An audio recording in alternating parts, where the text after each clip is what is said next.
چینی satellite navigation کا استعمال نقل و حمل، زراعت، قدرتی آفات کی تباہی میں کمی اور ریلیف کے لیے ہوتا ہے، اور اب پاکستان بھی اس سسٹم کا حصہ ہے۔ یاد رہے، پاکستان چین کے سیٹلائٹ نیویگیشن سسٹم میں شامل ہونے والا دنیا کا پہلا ملک بن گیا ہے۔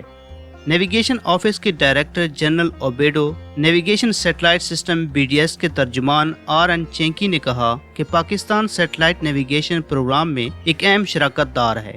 انہوں نے کہا کہ پاکستان پہلا ملک ہے جس نے بیڈو سیٹلائٹ سسٹم کا تیار کردہ گلوبل پوزیشننگ سسٹم کا استعمال کیا ہے۔ اس سے قبل پاکستان سمیت دنیا بھر میں رائج دوسرے نیویگیشن سسٹم کا استعمال کیا جاتا ہے جو کہ صارفین کو مفت فراہم کیا جاتا ہے۔ وہ نیویگیشن سسٹم امریکہ کی جانب سے بنایا گیا ہے، لیکن اب چین نے بھی اپنا نیویگیشن سسٹم بنا لیا ہے تاکہ امریکہ چین کے لوگوں کی معلومات اور نقل و حرکت کی نگرانی نہ کر سکے۔ خیال رہے کہ چین اس سے قبل فیس بک، ٹویٹر جیسی سہولیات بھی استعمال نہیں کرتا، بلکہ چین میں ان کی اپنی سوشل میڈیا ایپس ہیں۔ دوسری جانب چینی ایپ ٹک ٹاک نے امریکی حکومت کو بکھلاہٹ کا شکار بنا رکھا ہے۔ ایک جانب ٹک ٹاک نے امریکی کمپنی فیس بک کو ٹکر دی ہے، جبکہ دوسری جانب امریکی حکومت بھی اپنے شہریوں کی معلومات تک چینی رسائی سے پریشان ہے۔